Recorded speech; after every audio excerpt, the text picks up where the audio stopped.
Alrighty, looks like we're live. Double checking with our marketer. Are we live on LinkedIn at the moment? We'll just wait for some people to come in.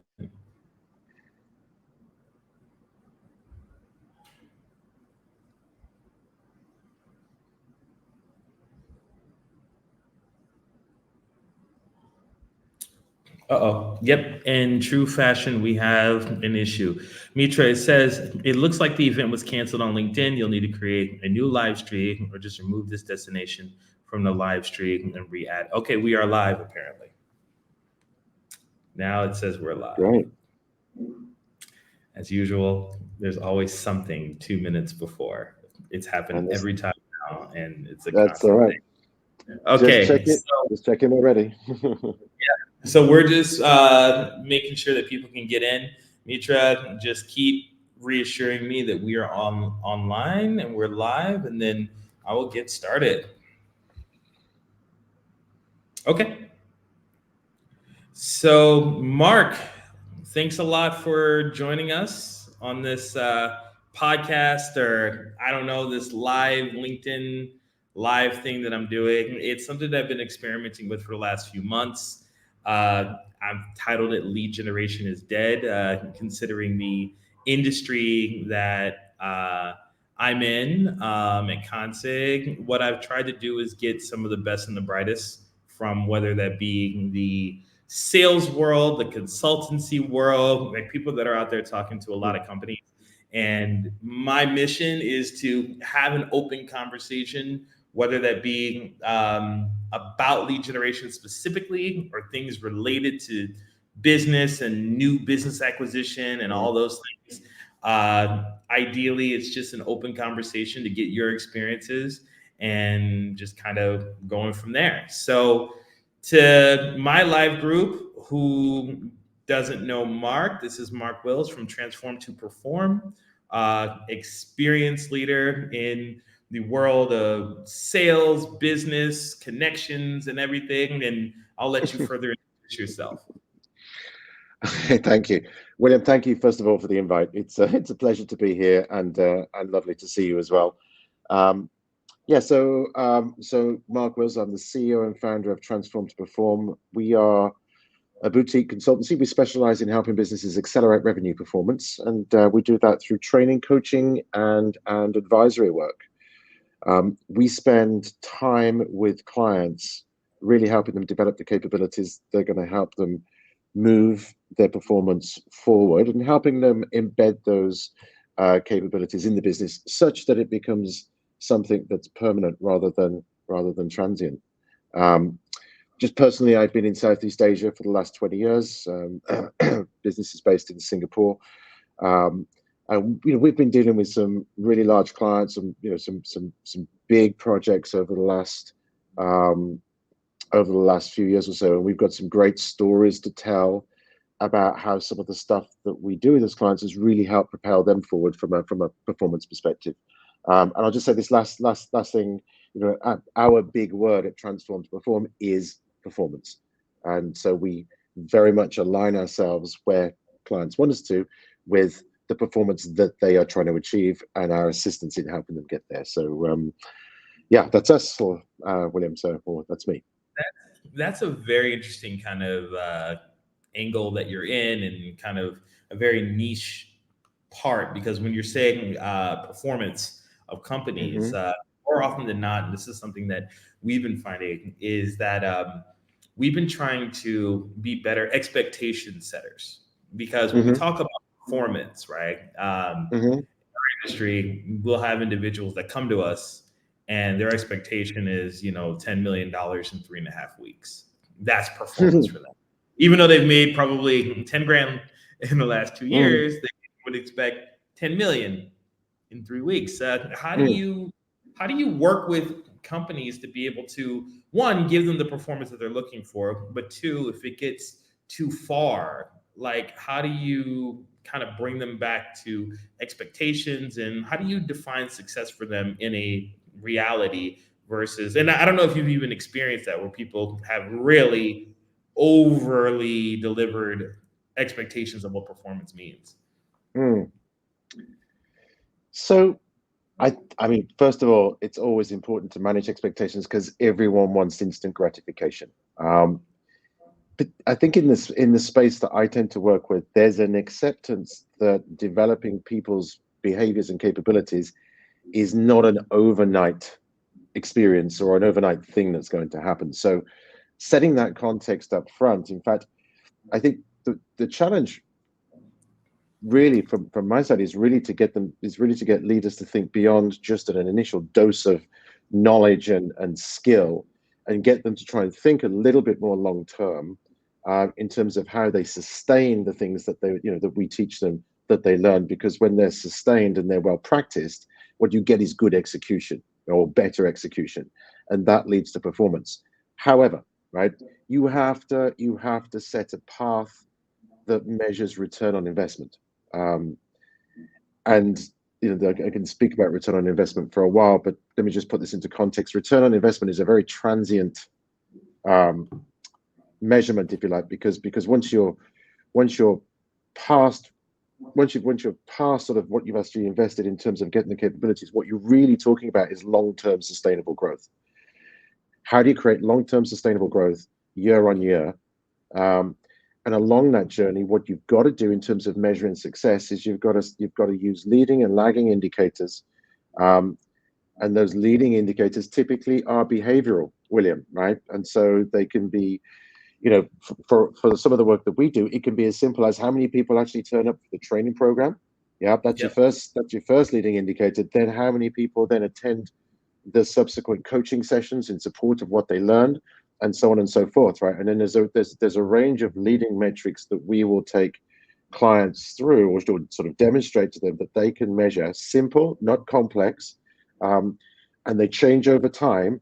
Those leading metrics, I always say, if you watch the leading metrics, the lagging metrics will take care of themselves. Um, Mm. Last point I'll make is that along that journey, you've got to communicate the success stories. You've got to merchandise those success stories, because that's important then for the rest of the group, whether that's an organization wide, or whether it's a smaller group than that. They've got to see other people experiencing success as well. They've got to see those success stories.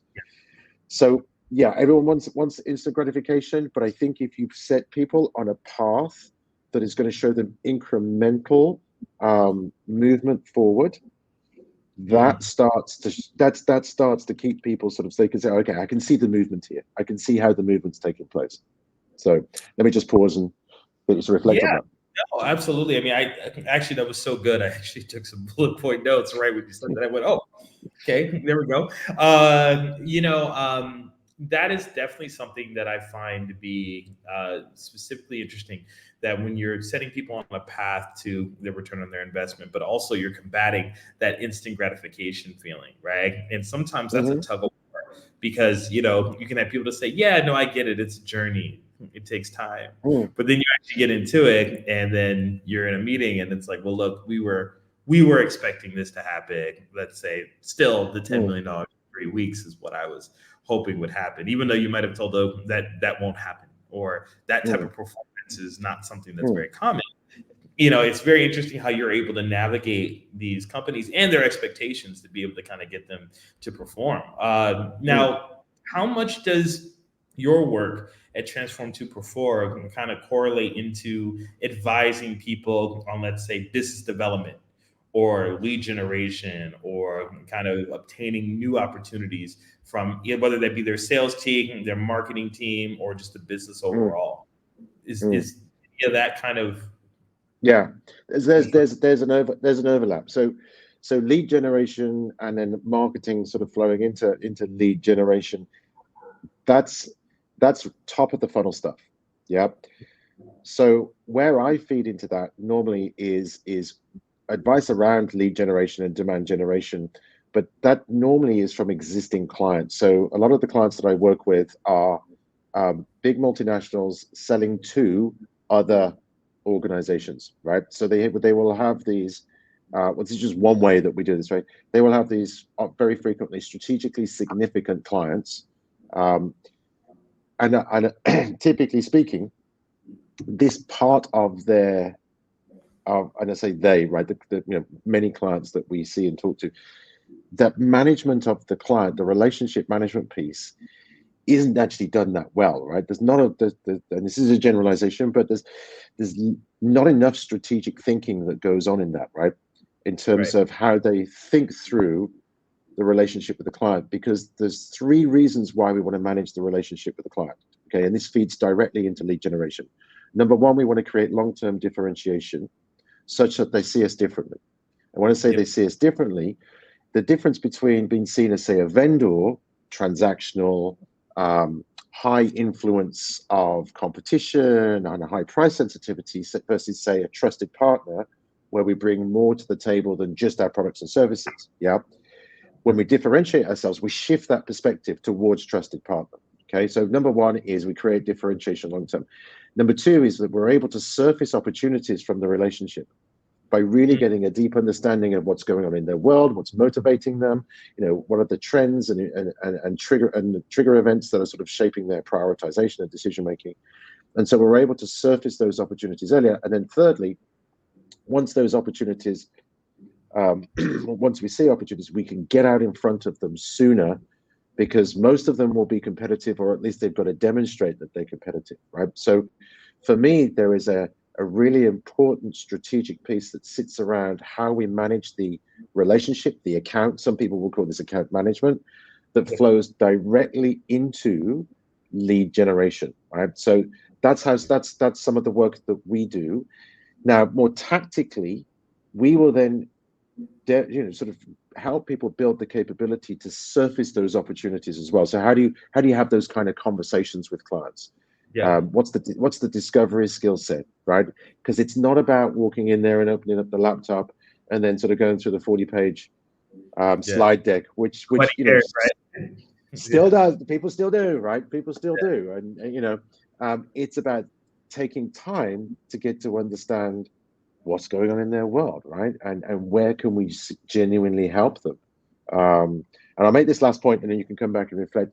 Sure. It's a bit cheesy, William, but my sort of go-to phrase, and I use this all the time in my sessions with my clients, is that selling doesn't help, but helping sells, right? Mm. And so if your mindset, and I'm a big believer that intention is everything. So if you set out to sell somebody something, yeah, they're going to smell you a mile away, right? It's disingenuous, and it's not helpful. Okay, but if you set out to help the client by truly understanding, the issues that they're facing and figuring out, well, okay, do they have the problems that we can solve? Because if they don't, we don't really have a selling situation, right?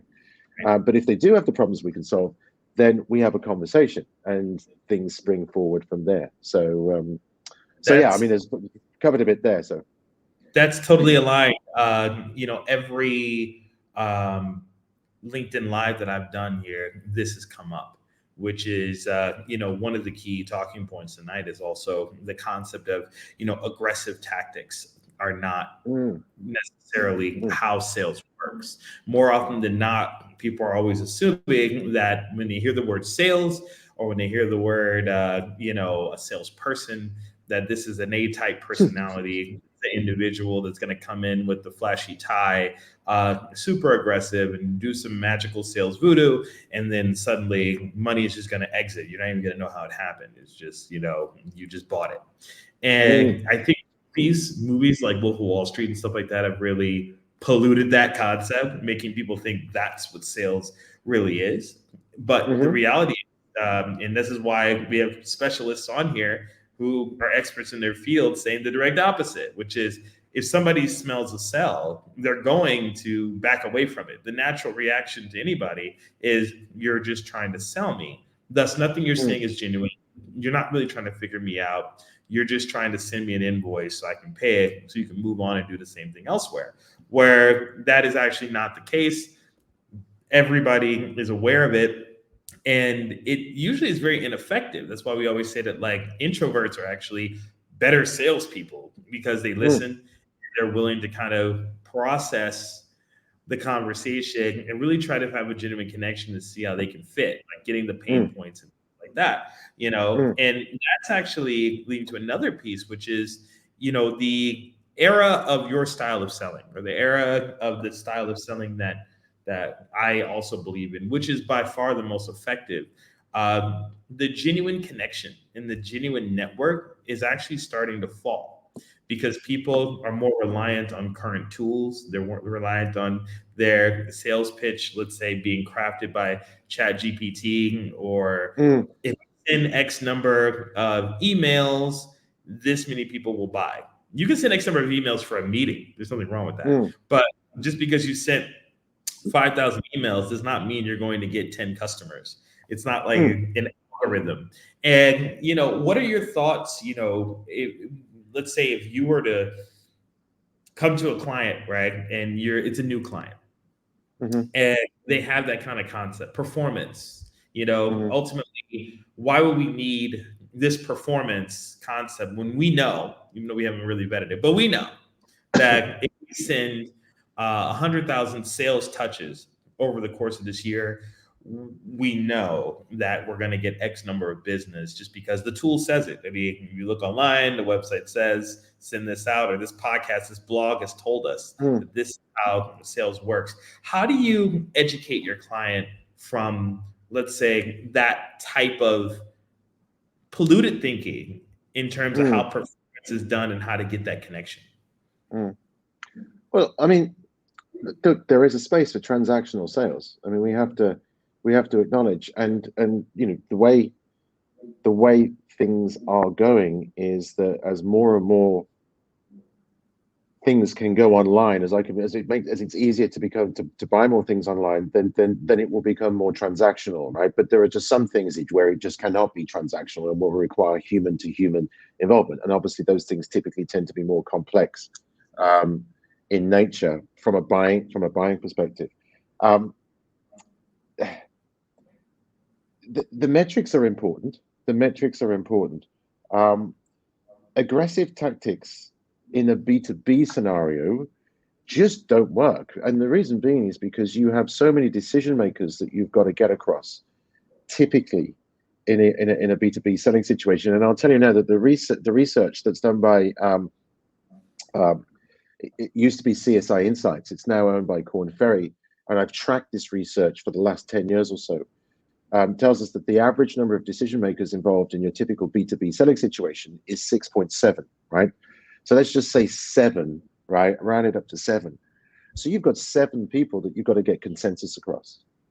You Right. cannot, you cannot pressure sell, one of those people, because they've got to go back and justify their decision to however many other people that are involved in that decision making process. So it just simply just doesn't work, and it just becomes irritating. And all that ends up happening is that if you're a salesperson that's trying to employ those sorts of tactics, you're going to end up alienating yourself, and the relationship will just become more transactional. And with the way in the B2B space, buying processes have become much more formalized over the years. Um, Mm. RFPs, the role that procurement plays, which can be different, of course, for different organizations, right? But if you think about that whole form, there's no room there really for aggressive pushy tactics, because you're dealing with a process. You can't push a process. Only thing you can do with that process is be more strategic around it.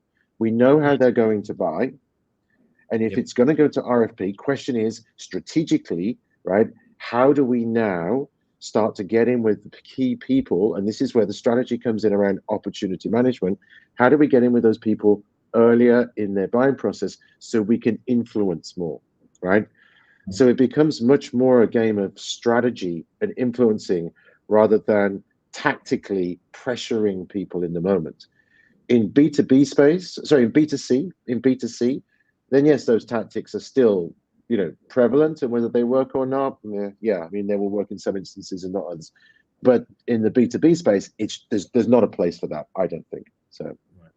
No, absolutely. I mean, that's part of what I've been preaching. We're dealing with different tiers in the B2B space, right? Where we have clients over on our side that are targeting businesses. So they're literally B2B. However, they're not the type to have the RFP. They're not Mm. normally that. They're normally doing transaction sales, but to businesses.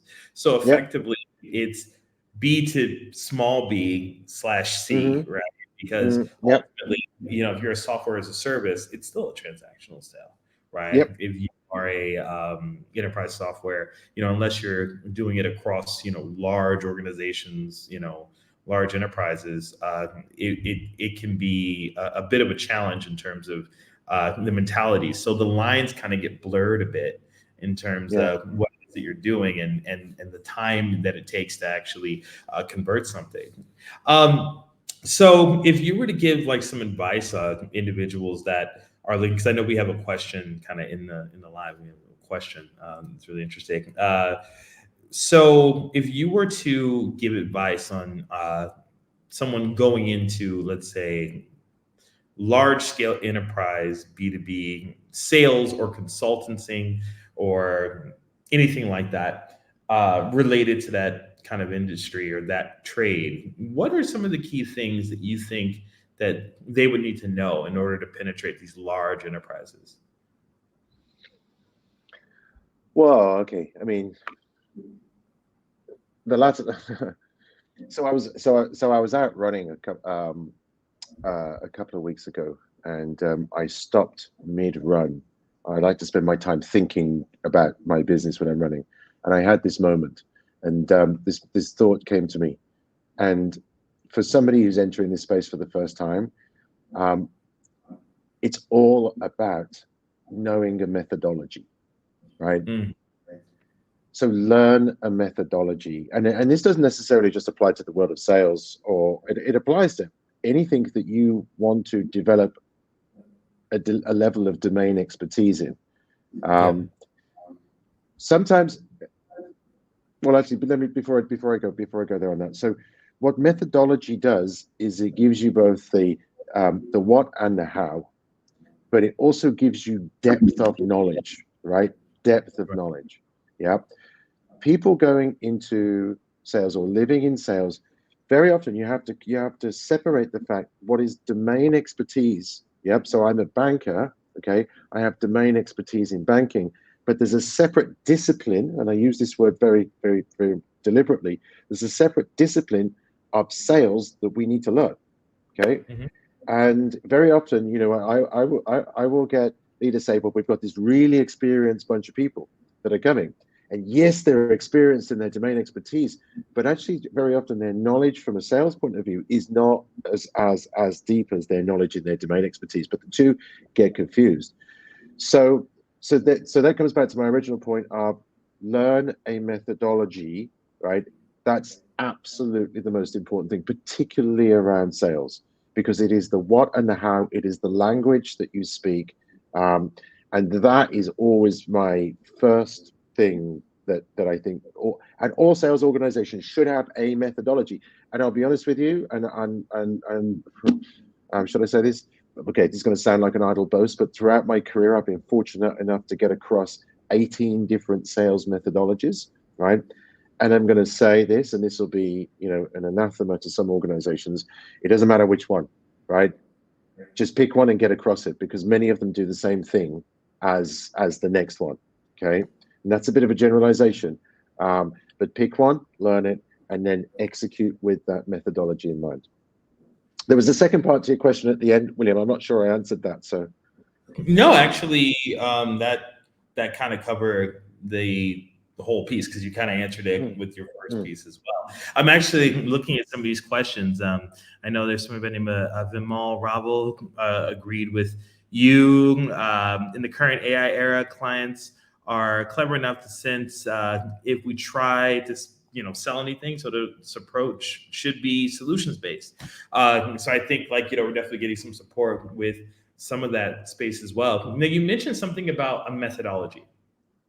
mm-hmm, Just for the audience, I've been trained heavily in Sandler. I've had some really good mentors that were heavily involved in like the Sandler sales methodology, and that's a little bit more on the ground, how to sell type methodology. I came up in Mm. that school. I mean, I was a pretty raw salesperson before I entered that. And then kind of my mentors came in and said, okay, let's get you to where you have a methodology, you have a marching kind of system, and we can define how you fight versus, Mm-hmm. you're a really good swordsman, but you're not trained. Right. Mm-hmm. And that was kind of what I was before Google. And then when I got into Google, one of my gifts for getting into Google was I was actually put in Sandler School, where every week for 2 years on a Thursday, I would spend 3 hours right after work from 6 to 9, just doing a Sandler course, right? And Cool.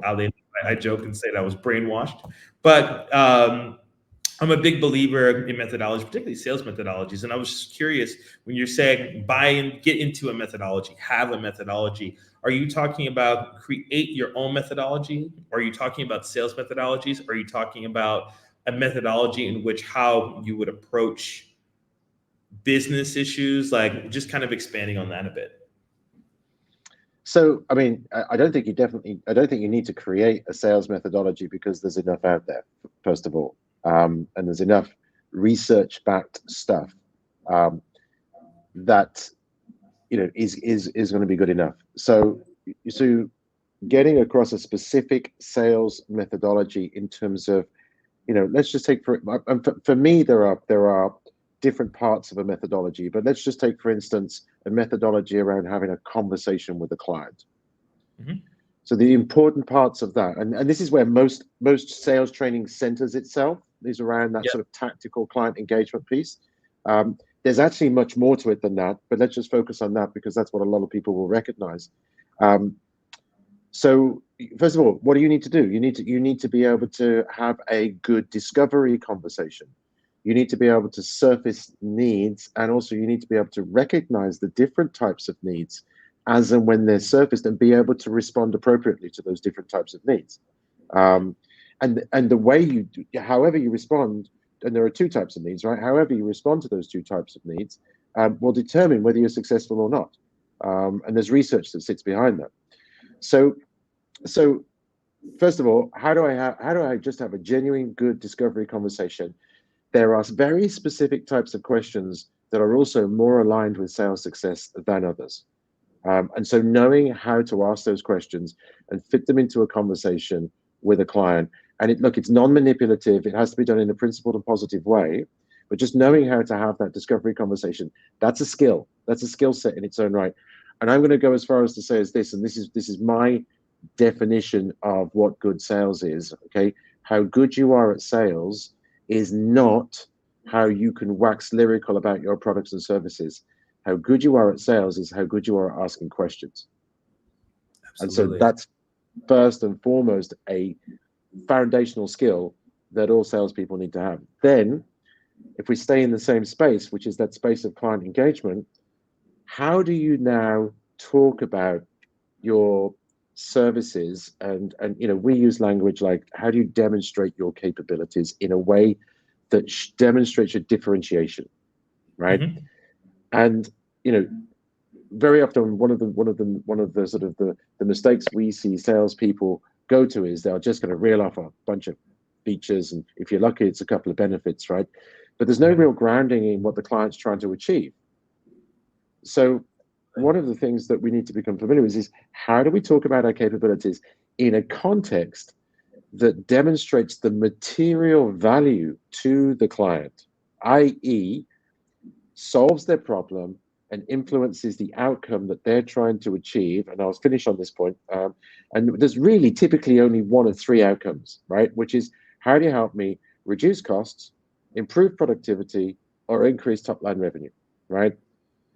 And if you can make that connection between, here's how we're different, okay, here's why it should matter in terms of how it connects to what you're trying to do. And then if you can back that up with some kind of substantiation, don't just take our word for it, here's some evidence.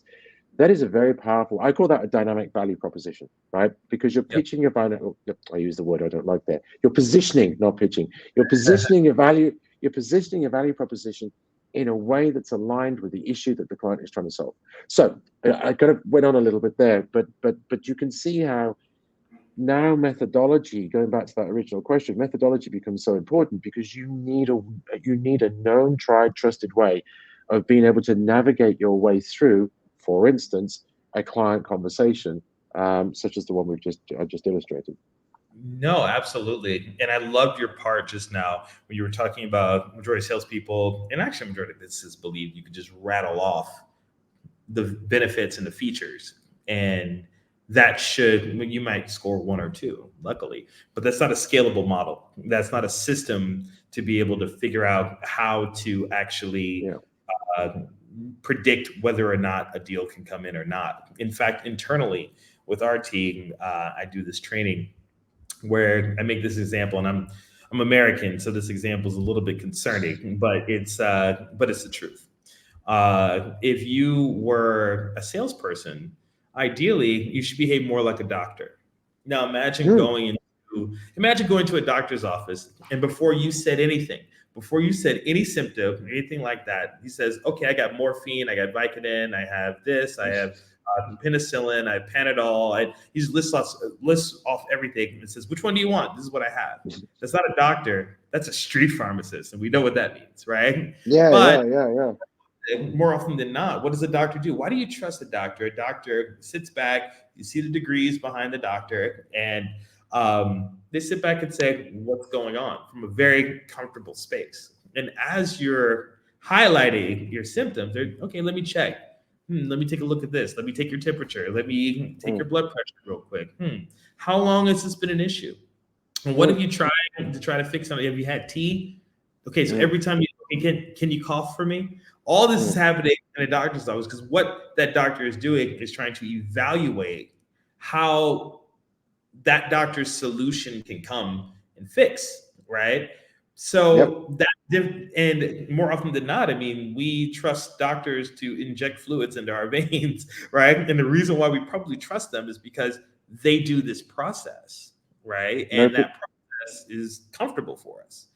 no prescription before diagnosis. Exactly. Exactly. Yeah. Wow. It's amazing how aligned we are. I mean, I guess, Mm.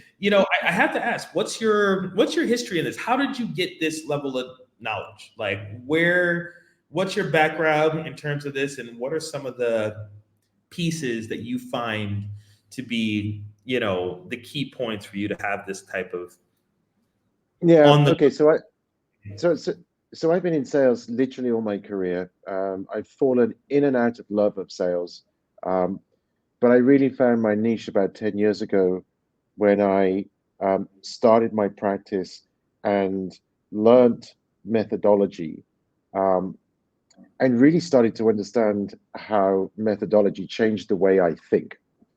Mhm. Um, and I was very fortunate at the time that the company that I was that I joined had also acquired other companies, and so all of this intellectual property came into the middle of the business, and that's how I got across 18 different sales methodologies. So I became a master trader across this, and then all of a sudden, what happens is you start to see these similar elements, etc., etc., um, and you start and you once you get across that level of methodology, it's sort of a little bit like seeing the matrix, if you like.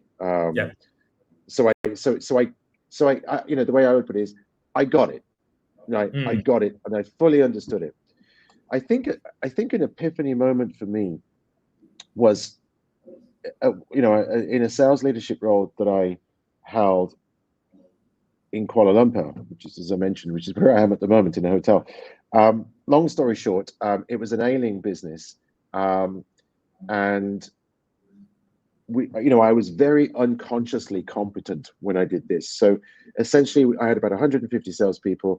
We put in place sales process, and we kind of were very belligerent about this sales process, particularly around the lead generation piece. Okay. Funnily enough, as we built discipline around lead generation, yeah, what happened is they started to have more appointments. And as people started to have more appointments, funnily enough, right, we started to generate more sales. And bizarrely, I have no idea how this happened. Our revenue performance started to increase, right? I mean, Hey.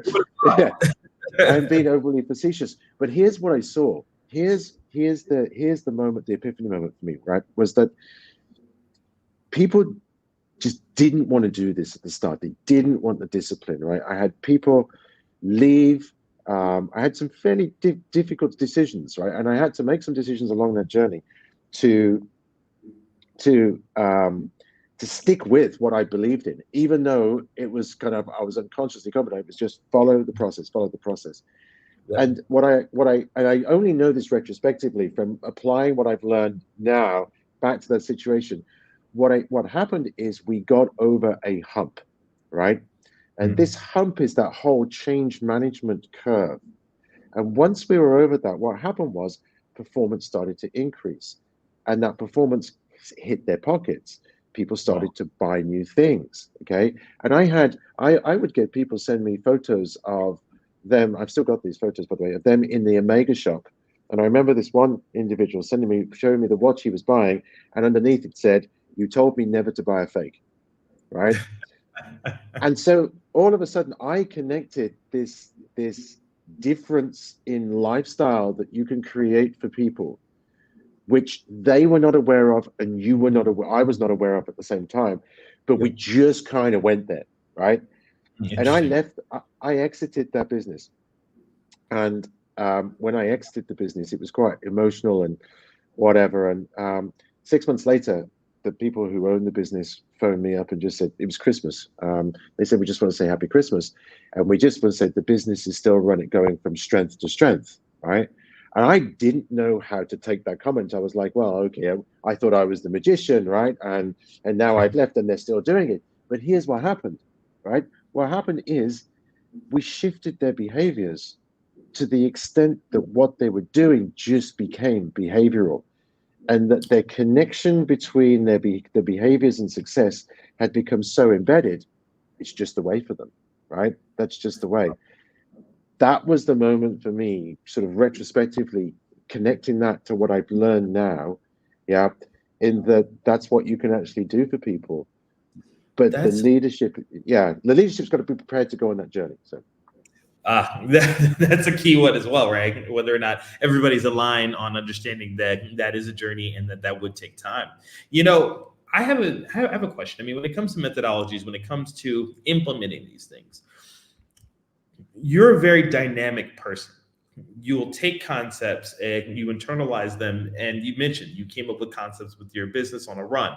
You're mentioning that you had to look and you're very observant of what you're trying to do and believe in kind of a journey. But there are mm, a lot of individuals that might not necessarily have that skill set. And mhm, the type of person that I'm talking about is a person that can read a methodology, read a concept, or be told something, and they do specifically in a linear fashion exactly what was said, which is mhm, actually not the point of the trainings, not the point mm. of sales methodologies, and not the point of any blogs or anything like that that you have, right? How do you work with the linear individuals who are only seeing specific pieces of it? Well, look, I mean, for a start, I think linear at the start is fine. If I mean, you know, where I want to get to with people is once we've got the knowledge into their heads, I want them practicing it. Now, if that means they practice it in a linear fashion at the start, that's fine. But they're going to need to get to a level of comfort and sort of behavioral competency, if you like, with that stuff. And I think at that point, that's when you can they when they're more I mean, you've probably done this yourself, right? As soon as you feel more comfortable with doing a thing, you can bring other things into your thinking, right? Right. But what I would say is this: is that today's consultative salesperson has to have situational fluency, right? So Mhm. you have to be able to pivot in the moment with the client, because clients are dynamic. Client needs a dynamic, and I think the the requirements for the modern day salespeople or salesperson is changing, right? Is changing, and it's much more now a strategic thinker, a problem solver, a consultative person. And so, if we've got people who are, terminally linear in their thinking, right? Yep. Then maybe there's just a certain part of the certain type of selling situation that they're geared to. Um, Whereas for perhaps the more complex, the more sophisticated clients, it's a different type of thinking thought process that's required. So yeah, that would be my comment there. No, yeah, no, that's very, very interesting. I mean, because I've noticed that you can teach and coach a whole room of people, right?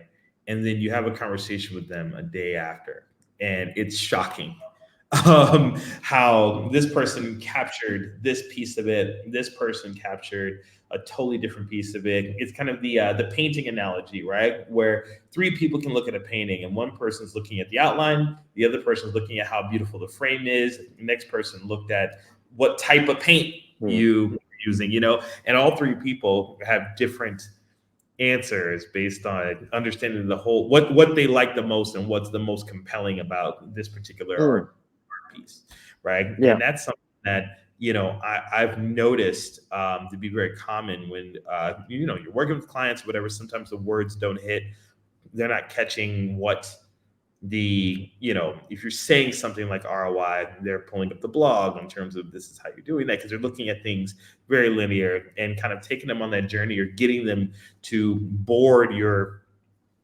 plane to go on that journey sometimes can be a bit of a challenge. Hmm. Yeah. Yeah, definitely something that I find But interesting. Now you mentioned good. yeah, I've got to just to comment to that, William. I mean, you know, there's data around what people retain anyway, right? And you have to assume that you put people in a classroom setting, virtual or physical, face to face, for a day or 2 days or however long it is, right? They're only going to retain a fragment. I mean, as soon as they exit that scenario, BAU is going to hit them in the face. Business as usual is going to come, and that's going to overwrite a lot of the stuff that they've just learned, which is Right. why it's so important that we acknowledge that the training intervention or whatever it is that gets the knowledge into their head at the start is really just that. It's just sensitizing them to concepts. I What needs see. to happen afterwards, right? And it's just like, if you go to the gym, you play any kind of sport, right? The only way to get better, stronger, is repetition, right? Um, Yep. I think it was Aristotle that said, repetition is the mother of all learning. Yeah, So we, that's true. so we have to get them, yeah, repeating, practicing, and it's interesting, isn't it? Salespeople, in sales, it's a hugely competitive environment, right? In sport, it's a hugely competitive environment. Professional sports people train day in, day out. Professional salespeople train maybe once a year, if they're lucky. Yeah, and you're not paying attention then, right? Yeah. so you can see, I personally, I think there's a huge opportunity there, but you can see how, the why skills don't build up is because people just don't do the practice, or don't there isn't the structure in place for people to do the practice afterwards, and that I believe has to be given to people, for most anyway. No, absolutely, absolutely, and I can relate to that. Now I know that that wasn't the quote from my Chinese professor. That's a quote from Aristotle because, she said it in a different way. She's like, okay, when you're writing these characters, write them 1,000 times, then write them 1,000 times more, and then when you're really, really, really tired of writing this, write it 1,000 times more, and then before you give it to me, write it 1,000 times more.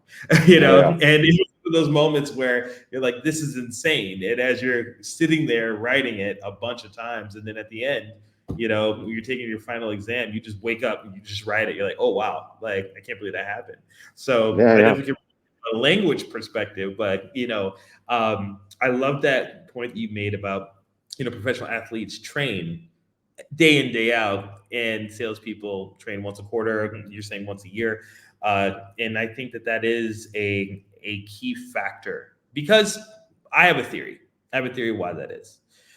I don't think people really believe that they need to train for sales. I think out of all the trades in this world, Hmm. sales is the only one where people, for some strange reason, believe that they can just do it. They believe Hmm. it's personality based, not a skill. And that's what's really fascinating and borderline frustrating because you'll have somebody who's never sold anything ever. saying, well, I could just go out there right now and get some deals. I mean, I've heard that many Mm, times, right? And not understanding that it is a trade in itself. I mean, no one's trying to claim that they know marketing better than the marketer. No one's mm, claiming that they know finance better than the finance person, or legal better than the legal person, or the legal counsel. No one's claiming to be a doctor who isn't a doctor. I mean, if you use WebMD, people like to self-proclaim that they're mm, doctors. But mm, sales is the only trade where you can have somebody out of nowhere, never done it, never sat on sales floor, never did a cold call, nothing. mm, And they would have a certain confidence to speak on the trade more than they would, anything else out there. I mean, from mm. plumbing to advertising to everything. They would not question those trades. And just wondering if you, one, agree with that, if you observed that, and two, why do you think that might be? Hmm. Well, being likable is never going to harm you in sales. So first of all, there is always going to be a personality character um, aspect because this is a human interaction. Um, I can tell you now, the people who I am most successful with are the people who I typically tend to feel more comfortable with and have some kind of connection or chemistry, right? But technical aptitude at sales is super important, and in an organization, in a big organization, you cannot rely on the personality ethic, um, because it becomes too unpredictable. So what we really want, where we really need to get to, and I'm talking here sort of organization wide, is we really need to get to a place where people are consciously competent, right? So, and Mhm. what that means is I know why I lost and I know why I won. What Mhm. happens in many organizations is you have that top 20% who seem to be endowed with some kind of mystical magic that is not the preserve of the other 80%. And it Right. creates this gap. And the top 20%, okay, they don't want those secrets to be given away because that creates the separation and they get adulation, notoriety, whatever it is as a consequence, right? They get treated differently, right? The other 80% are then looking up to them. But that's no good. That's no good for an organization because what you have in those moments is actually it technically that is unconsciously competent. There is research, and this is fascinating, I think, right? There's research that says that if you ask um, successful salespeople, what makes them successful, they typically cannot tell you the reason, right? It has to be observed. Yep. So Yep. what that means is that if you want to be able to scale, sort of the success capabilities or success behaviors, it really has to be um, creating conscious competency, which means, I know why that didn't go well, and therefore I can correct it. I know why it did go well. That's scalable, right? It's manageable across an organization. Um, that you will get more revenue performance if you move the middle 60% um, by a couple of percent than if you move the top 20% by say 5%, right? Yep. And it's more secure for your organization as well, and it's more sustainable, and the revenue projection is the revenue production capabilities is more sustainable over time. So I probably drifted off answering your question there a little bit, so bring me back onto it. But yeah, I mean that's some observations I would make. No, I think that makes perfect sense. I mean, more often than not, and I've been in that position before, actually, in my earlier career, where I was on a sales floor, where yes, there were mystified individuals that were sitting in the top 20%, right, Mm, and I was sitting in the bottom 80, actually, right, yeah, and what I learned from that experience was that it was more that usually the top performers, not all, I'm not taking away from their sales ability, they just understood the system more. There was more knowledge. well, They've been around longer, you know, and their ability to navigate the yep, conversation, their comfort with the flexibility of how things need to be was far more apparent, right? So, there were moments where I would shadow and it was like, oh, wow, you can do that, yeah, or hey, I didn't realize that was a thing. And yeah, that's something to observe on top of the fact that they do have some clear skill sets, but also it's supercharged with all this kind of knowledge and navigating the Yeah. company, getting timelines, and having those moments of self-reflection. But very rarely do you find individuals to be able to honestly say, this deal went wrong because I could have done XYZ better, right? That's Yeah. very, very rare to be able to have people like that. Yeah. And that's something that is a bit, also hard to train. Well, that has to be institutionalized, right? In within the organization, right? So, win-loss reviews and that sort of stuff. Um, but so much about performance, William, is situational or circumstantial. And actually, what we're trying to do here is we're trying to shift it away from the situational or circumstantial. Let me give you an example. So, very early on in my sales career, I was fortunate enough to be given a really good territory, right? Mm, So I absolutely creamed it for 2 or 3 years. Was in the top 5 salespeople. Just come into the organization, and I thought I was the bee's knees. And then they changed my territory, right? And then I dropped like an absolute stone, right? right, And I right. wasn't as I was, and I was not as good as I thought I was. Yeah, you see, so sometimes when as an individual we don't look at it through, and that's unconscious competence, right? In that particular moment, I thought I was better than I was. The reasons for my performance was not my charismatic personality, which I don't necessarily have, right? But was actually just the fact that I had a good territory, right? Yeah. And there were I'll give you one more example with this, which I always find amusing. So I won't mention the company, but one of my first clients that I had in this business a few years ago, about 10 years ago, um, they yeah, post the global financial crisis, there was a trend towards outsourcing.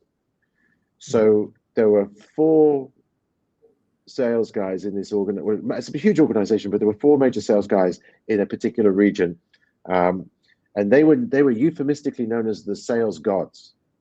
Okay, right. So Yeah. these four guys presided over this period of time post GFC when everyone was outsourcing. They sold on to reduce costs. They sold an outsourcing service. When it got to about 2013, 2014, when everything started to slow down, of course, right, sales started to drop off. Now, people looked at these people like they had this moniker, sales gods. Everything they touched turned to gold. But was it really their capability? Yes, they were smart. Yes, they could articulate what they did well. They were certainly no slouches. But actually, the real performance came from the fact that it was a trend in the market. And Yep. so the point I want to make is my last point is that actually where we want to take or we want to help organizations get to is that it does not necessarily, your sales results aren't so tied to market trends.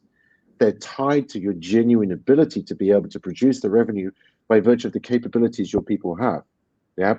And yes, of course, there's going to be ups and downs, right?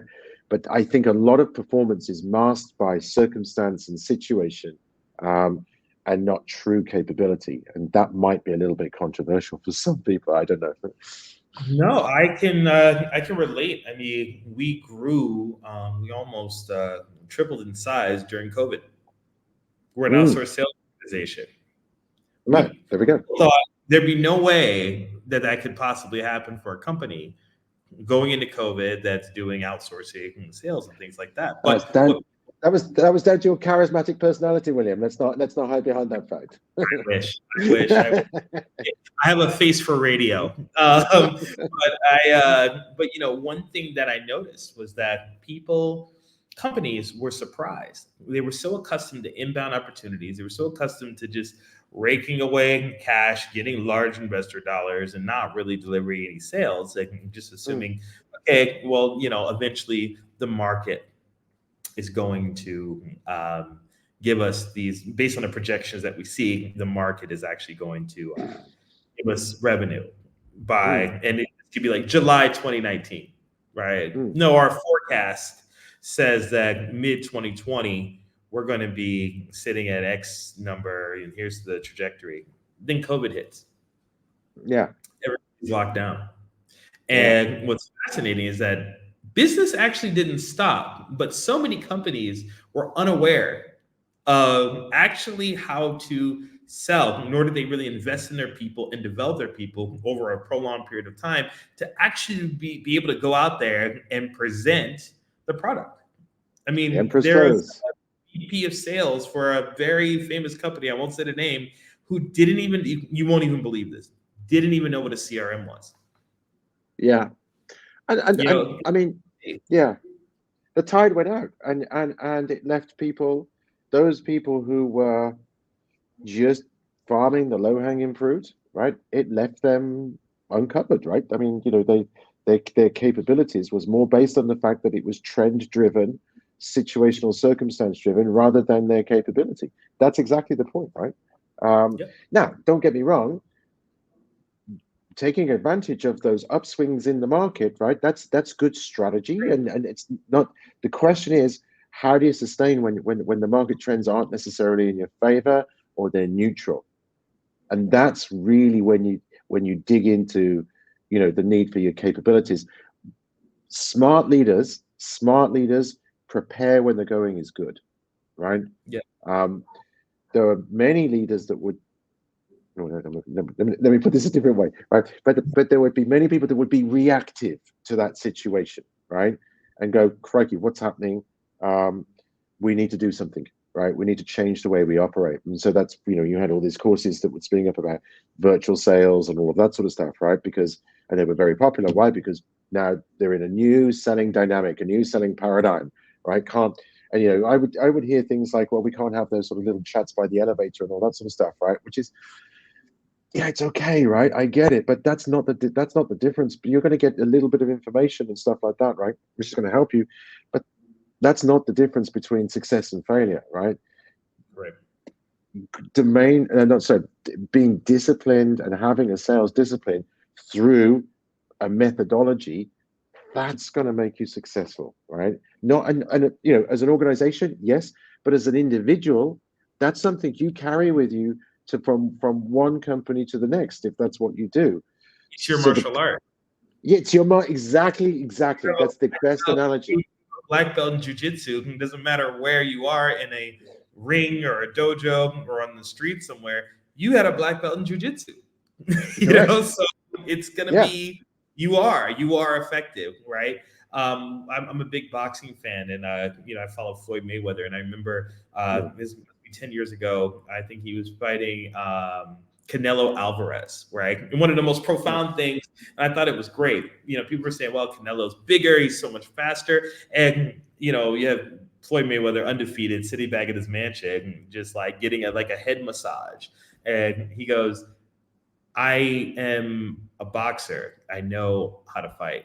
This is not something that I need to overly look at. I can fight in any ring at any time. I don't need, I train every day. So I don't necessarily need to, because it's a short window before this fight. He's very comfortable with the Mm. idea that he understands his martial art. He understands his sport. So it doesn't really matter rain or shine or wherever. So that kind of goes to that methodology. He has his methodology, and Yes. salespeople should see themselves like athletes or see themselves like martial artists. And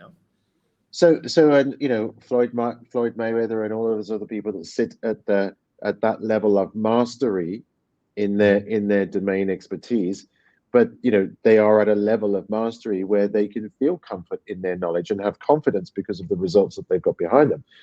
But make no mistake, the work that it takes to get to that level, right, is work. Yeah. Yeah.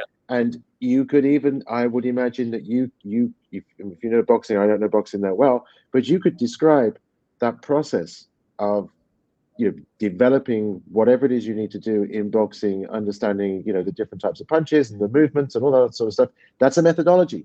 There's a methodology in teaching that. There has to be, right? Yeah.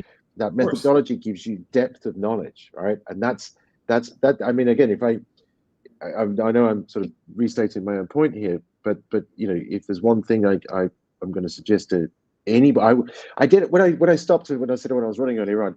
I actually made myself a little promise that anybody that stands there long enough, right, for me to talk to them, I'm going to say get a methodology. Right? So so No worries. that's yeah. that is my point, right? That is my point. It's all about the methodology. The methodology is the key to mastery.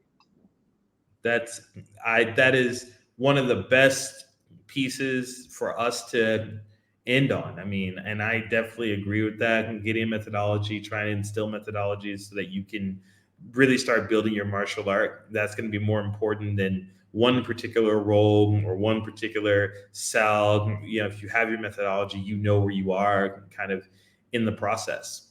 So, Mark, we're at the hour, but thanks so much for this. This was actually amazing. And it's actually interesting how aligned we are in so many different pieces. I almost feel like, wow, okay, I've said something like that. So this has been amazing. And, Likewise. hopefully you'll be willing to come back on at some point when we're doing kind of the sequel run. Lead generation is dead. This is all kind of just interesting for, people. We got some interesting questions. I tried to touch some of them. Some of them weren't questions; they were just statements. Hi, Luz, if you're still here. Vimal, thanks so much for your insights. And then we have somebody listed as LinkedIn user. So unfortunately, I didn't get your name, but I'll try to get it from marketing after that. But anyway, how can people reach you if you want them to, or you can plug yourself? Yeah, no, find me on LinkedIn. So just normally people just search Mark Will Sales and connect with me. Drop me a message. Come to our website, transform2perform.com, and see us there. But yeah, I mean, just connect. Look, I mean, I'm always happy to have conversations with people just to help them anyway. So please don't feel that if you do connect with us, there's any kind of obligation or anything. We'll sit and chat about what we're passionate about all day long. So as we have done this evening with you, William, I just want to say thank you too. It's been a pleasure and some wonderful questions you asked. Oh, great. Well, really appreciate it. And always, guys, Consig, don't forget about us. Anybody out there who wants some outsourced sales army, sales mercenary, reach out to us. All right. Thanks so much. You can just stay on for a moment. I think this will end and then we'll just wrap up. Okay. Thanks, William. Be well. Yeah.